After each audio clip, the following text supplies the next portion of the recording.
And so I wanted to speak this morning about the singular field. This is the third pillar of free mind, and is for me the most transformational element of the work. I spend 80% of my time helping people clear away their resentments, their resistances, their self-doubt, their self-sabotage.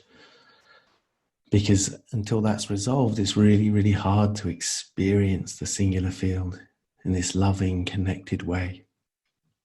And that's not, oh no, my issues are blocking me. No, those challenges are the ingredients that, once transformed, enable us to see the love of the universe. These are not the frustrating things that we need to get over. These are the ingredients that enable us to perceive the perfection.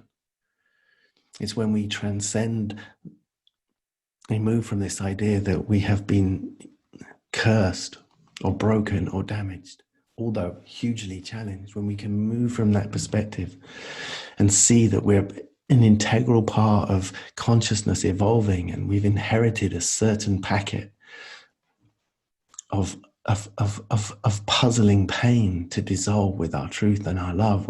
And we can see all the generational patterns, and we can see the interconnection and the benevolence and beauty in that which was once something we complained about. And we can dissolve our compensations, the things that we use to help us cope, to be independent, or to overgive, or thank those incredible skill sets. Keep them in our toolbox, but no longer have them on automatic. So we can be truly free in the moment to respond beyond conditioning, beyond identity, beyond ideology, and see what's being called for in the moment as an outreached hand of this incredible field of consciousness, seeking to use us to feed back to the main system of what feels good, what works, and to be a voice box and a living, breathing example of how freedom can be magical. After my experience of interconnection or oneness, or my kind of unity consciousness in the moment that kind of changed my life, I really struggled to explain how it felt.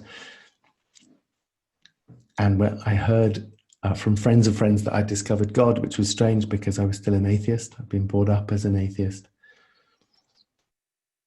It was when I discovered quantum physics that I felt there was a ratification, there was a scientific explanation for what I had felt in that moment. I had felt as though everything was filled with a single substance, that everything was just this one field of consciousness.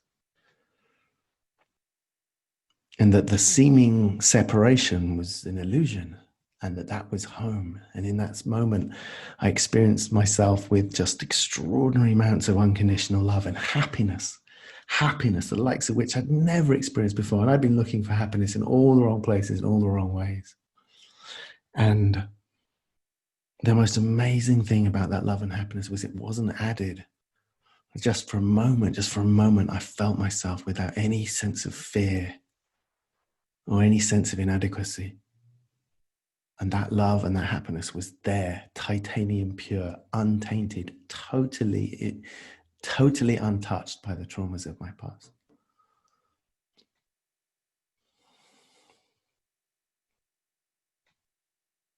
And we perceive ourselves as these separate things that have to survive. And our birth and our time here confirms our separateness and our need to struggle and our inadequacies and our failings. And whilst we're identified with our mortal form or even our human identity, then it's bound with all the ideas. Even our sentences are bound by these ideas, the duality of the subject and the object, and our relationship to time and our perception of location. Whereas everything is happening not now. It's now implies that it's only now.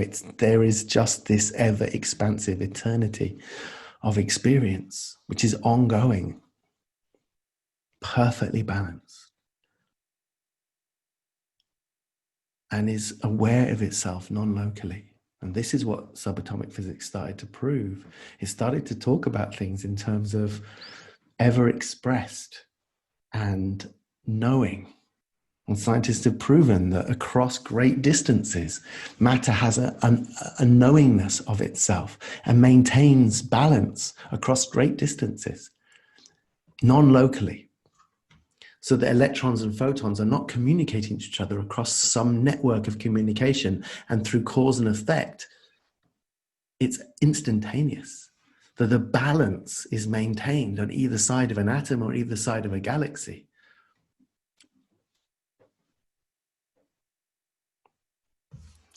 And part of the challenge is really grasping the scope of how enormous we are as beings.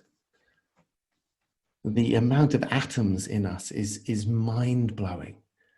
Atoms are so small that it's really hard to conceive of the enormity of us. And then beyond that, the enormity of the universe is ridiculous. And I want to share with you some of these things, because for me,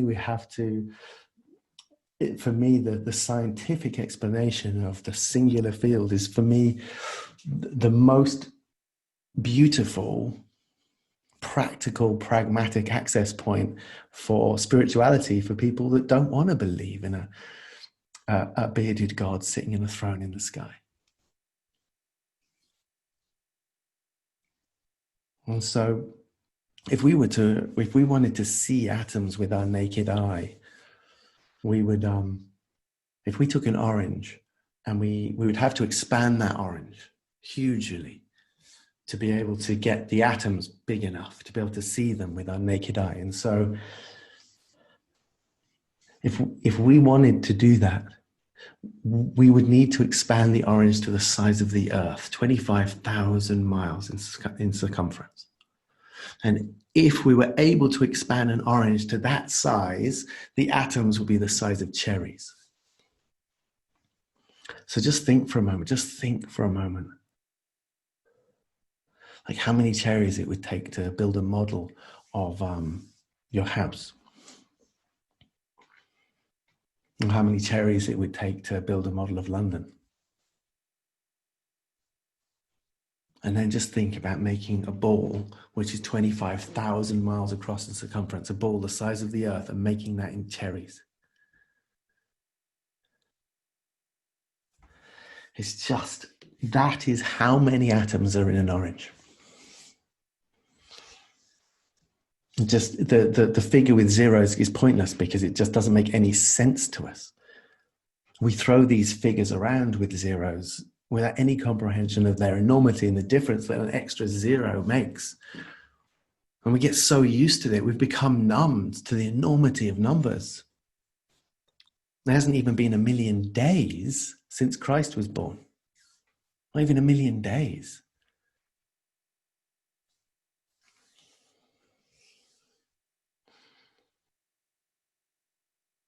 But what gets fascinating is what they discovered is inside the atom. The atom has this nucleus right in the center of it. And then massive, massive expanse of space in which these electrons, photons, spin. This light energy, packets of light energy are traveling at 185,000 miles a second. That's mind-boggling. It takes like 8 minutes, for the sunlight to travel 93 million miles. To get from the sun to here. When you go out in the morning, you feel the sun in your face. You should be grateful that heat has traveled 93 million miles. Imagine how hot the sun is.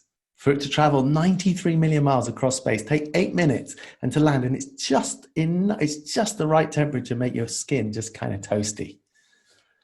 And sustain oxygen in both solid, liquid, and gas form, making life possible. I mean, that is just a fucking miracle in itself. Or the fact that the sun is 3,000 times larger than the moon, but it happens to be 3,000 times further away. So when they cross in the sky, they're exactly the same fucking size. You are kidding me with that. That's just reason enough to put our feet up and just giggle at the universe for the rest of our lives. I don't care whatever you do or you don't do, or what you let in or what you let out, or how much you can speak up or not speak up. It's just like, really, really, that is majestic. That is majestic, just that alone. But the scale, so the nucleus, which holds all of the weight of the atom, is just this tiny speck in the middle of this vast galaxy. So the scale being, it's like a grain of rice in the center of the dome of St. Paul's Cathedral, 110 foot across. Or I heard it described once as if you could imagine a cat with a bumblebee on like a 3-mile long string, swinging a bumblebee around itself. That scale is every single one of those atoms. So if you think of an orange filled with that many cherries, and that most of it's space. Most of it is space. So, and this is the bit that for me, I still really, really struggle to conceive of. But if you were to take a bowl of Rice Krispies, yeah, everyone know Rice Krispies? You know, the kind of, you know, it's the worst cereal in the world to eat. It will never fill you up because it's mainly space, right? So if you took some Rice Krispies and put it on a chopping board and got out a rolling pin and you rolled the Rice Krispies, if you bashed them down and pushed out all the air and swept them up with a little paintbrush, you could fit all the solid matter of a bowl of Rice Krispies would be about 1 probably teaspoon or dessert spoon of actual like rice dust. I mean, they're on to winner there. God knows how much money they're making. The markup on that is ridiculous. It's why it doesn't fill you up. So, but the thing that is mind-boggling is that if you took the universe and you squashed out all the space, if you could put it onto a very large chopping board and bash out all the air and squeeze together all of the matter, all of that matter, and this is what it was like 14 billion years ago. At the point of the Big Bang, all of that matter was in one space, and it would fit on the palm of your hand. So that means all of the atoms in your body, and all of the atoms in my body, and all the atoms of all of us here before, 14 billion years ago, we were like no more than 4 inches away from each other in one substance. Very, very densely compacted, incredibly hot ball of matter. So hot, is 10 to the power of 27, which again, it means nothing to me. But if you think of it like this, imagine taking a sphere of stone and putting it in a fire until it glowed red. If you took it out of the fire and let it cool a bit, after a while, the stone on the surface might still be warm, but you could touch it. But if you cracked it open, the middle would still be red. Well, imagine Earth is like that. Earth is like warm on the surface, but if you cracked it open, the middle is still molten, right? It's just like, just imagine how bloody hot that needed to be if 14 billion years ago, with this rock has been out of that fire for 14 billion years, and it's cooled down to the point where it's still molten rock in the middle of it. So I don't know what 27 zeros looks or means at the end of a 1, but I know that that's flipping hot.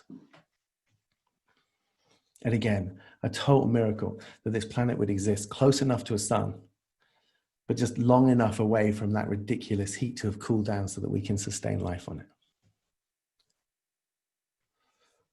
But the thing that gets, so let's be really clear, if the trillions of atoms just in your eyelashes, most of it's space, and it's filled with rapidly spinning light. But what gets really interesting is what they discovered about how that light and how that atomic space balances itself. That if you can put pressure on an electron to spin in one way, the oppositely charged photon spins in the opposite way at exactly the same time. That the balance within this field is always maintained, and it does not involve communication going from one part to the other. Within the field of seeming space, there is a knowingness that maintains balance.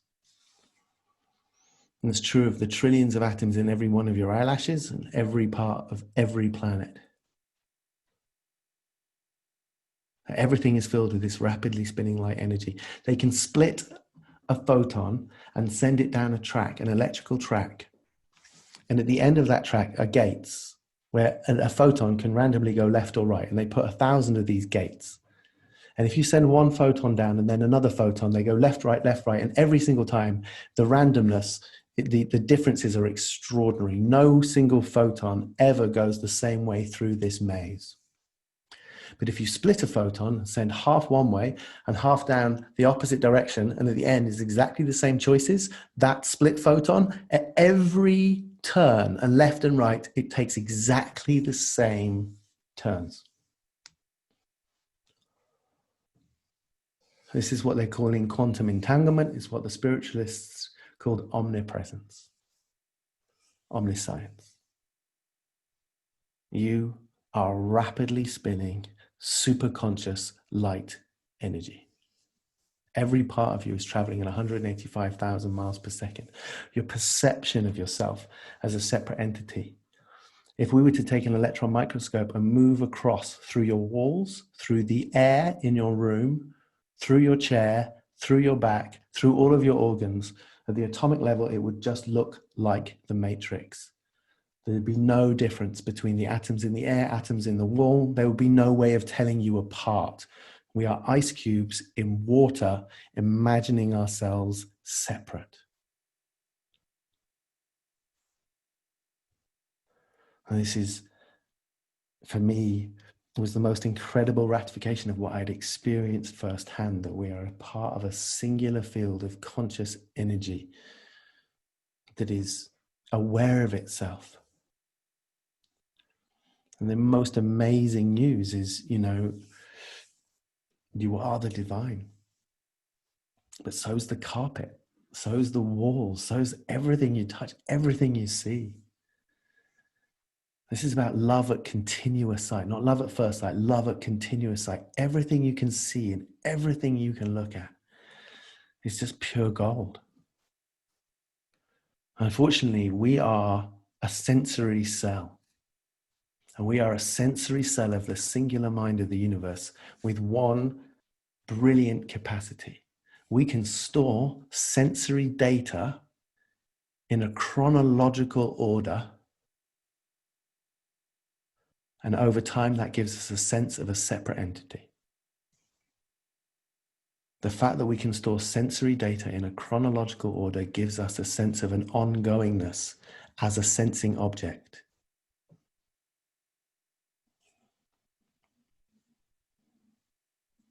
When we're first born, there is no delineation, there is no separation. We see ourselves and feel ourselves as all things. And the early stage psychology is called object relations psychology. And they look and try and understand, how do we perceive ourselves as a separate entity?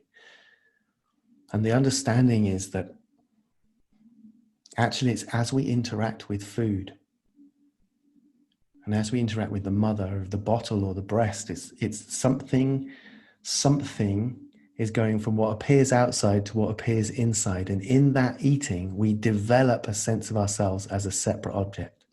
It's as we relate to objects in our early stages that we begin to perceive ourselves as separate. And once we perceive ourselves as separate, then fear kicks in. And we worry about how we're going to cope and who we need to be. And invariably, we start covering up, trying to make it work, trying to make it count. So prior to that, we're in Eden, we're in heaven, we're not self-conscious, we don't care. We'll have all sorts of emotions moving through, we'll be happy, we'll cry. But then once we perceive ourselves separate, we imagine we're inadequate, and we start to cover ourselves up, to cope, to strategize, to politicize, to control, to survive. And as you consider that, I want you now to reflect back on the story of Genesis, the story of Adam and Eve. Adam and Eve is not about beginning of mankind. It's a metaphor for the beginning of our life. We are born into heaven. We are in Eden. Everything is perfect. We are naked and free in paradise. And there's this idea that woman, Instead of thinking woman gives man food, I want you to think of it as woman gives child food. And if you ever wanted a kind of symbolism of the breast, then an apple, kind of perfect. Turn an apple on its side. Our relationship to receiving food, eating from the tree of knowledge, is just literally eating. And in the eating, we think of ourselves as separate. And at that point, we look down at our lower nature and we become embarrassed and we cover ourselves with a fig leaf. And the fig leaf is the personality. And our work is to transcend the limited sense of the separate identity of the personality and remember our universality. And in that, remember that we are in Eden. We are 14 billion years old. The reason why handshakes and hugs feel so good is because those atoms remember each other. They're like, I remember you. 14 billion years ago, we were one. And even though we seem separate, there is no separation. That's why in this tiny little container we've created, we can see all of the lines of connection, the records that I choose to put on and how that connects to someone's experience. What we feel intuitively is because we make the mistake of thinking that we're intuiting something. It's not separate. We are one field of conscious awareness. We are each other. We feel each other. We are connected. It's just not often that we spend time believing in that or experiencing it. We have those moments where we can manifest a parking space, or we think of our friend and our friend calls us. It's like 90% of the world of manifesting goes to making parking spaces. It's the weirdest thing. Yeah, if we can just drop in and know that we are all places at all times, connected to all knowledge. And people will think we're perceptive, and people will think we're intuitive. It's like, no, we're one thing. And everything we need to know is there. And it's very hard to connect to that if we're still fucked off about our past and imagining that there's something wrong with us.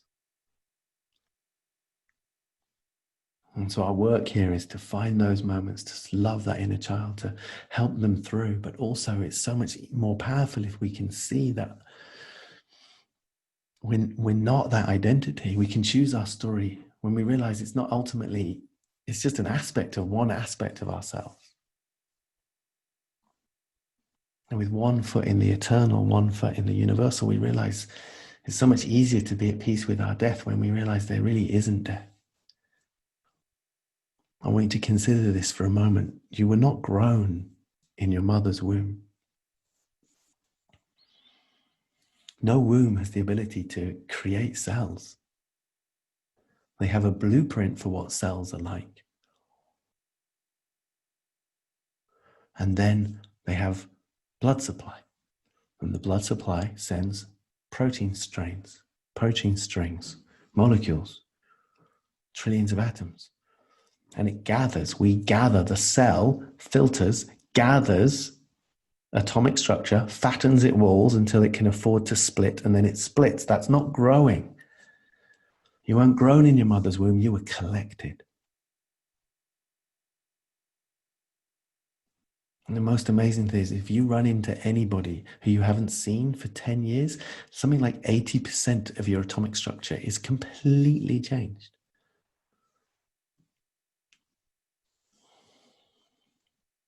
We are cycling in a larger cycle of fluidity.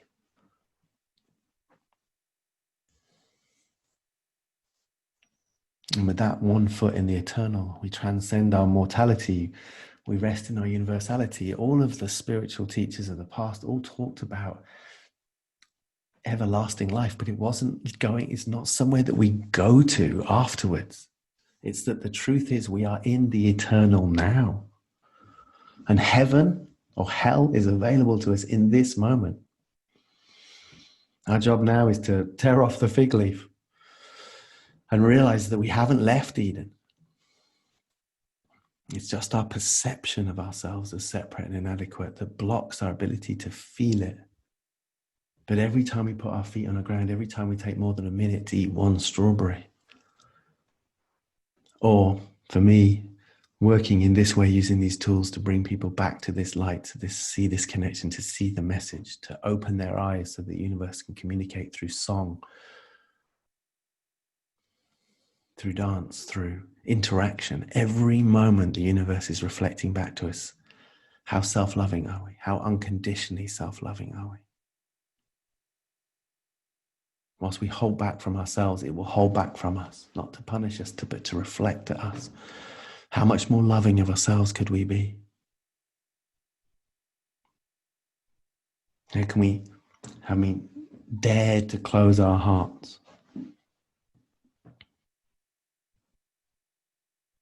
How can we stand again, open them again and again and again and again, and take these challenges and realize this is our destiny, to transform the generational pain, to be the transitional object, to be the transitional person where we just, with love and light and truth, just don't pass it on to our friends, don't pass it on to our kids. When we sit in every taxi ride, we feel as connected to the seat and the air and our driver, knowing that they're just us, waiting to hear something from us. Like if you wanted to look around your room and get a lesson from the universe, like if you wanted to take just 30 seconds to allow the metaphor of where you're sitting and how you're sitting and what's on your desk. Like, what does the universe want to tell you right now? Because it will talk to us in any different ways. Our soul, our unconscious mind, how we feel in relationship to what we're feeling. What does that tell us?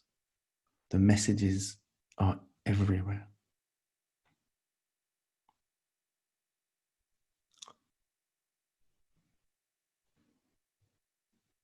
And the most amazing thing about this, we talked before about this idea that, if we could be as connected or as aware and trusting of the oneness, if we could be in that state of oneness and to feel ourselves as much the jungle and as much the leaves and as much the floor and as much the air, to see no delineation, no separation. If we were then happened upon by a lion and we were eaten, we would be happy that we as the lion were having a good lunch. If we can be as much the lion as the lunch, then when the lion saw us, it wouldn't see us as lunch. Because there will be no fear. And we will be free, and in that freedom we are blessed. There is grace, there is protection. Just to the point that we don't mind being eaten. Just to the point that we don't mind being skint. Just to the point that we don't mind being unpopular. We become abundant because we're free. And in that freedom, we have flow. And with that flow, we have grace. And with that grace, we're provided for.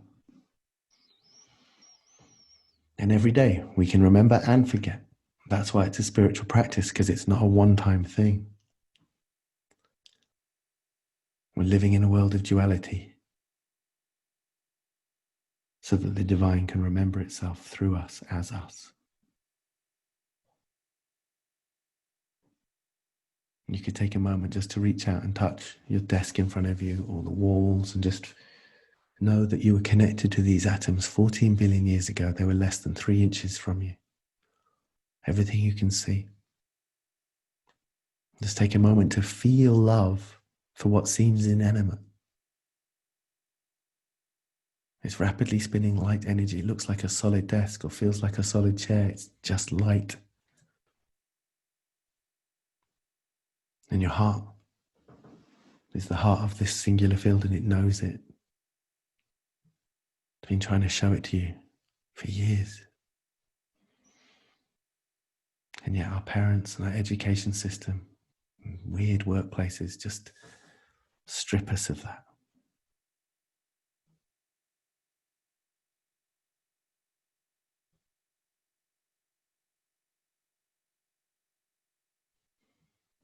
And so we're going to take a 15, and we're going to take a 20-minute break. And in that, I want you to do some journaling. I want you to open up And I want you to allow the universe to speak through you. I want you to allow the universe. I want you to write a letter from the universe to you right now. Whether you know what it wants to say or not, doesn't matter. Just get the pen moving. So it's literally, it's a 5-minute comfort break and a 15-minute journaling exercise. Just allow your pen to start writing, open your heart to be receiving wisdom, and just let this universe guide you, support you, love you, coach you, even kick your ass if it needs to. I realize it's you writing to you, but from the field of connection. So that's 20 minutes. It'll take us to UK time, 11:30. Not sending you all love, because you're not separate or non-local from me. Feeling love for all of you in this moment as me, as you, as one. See you in 20 minutes.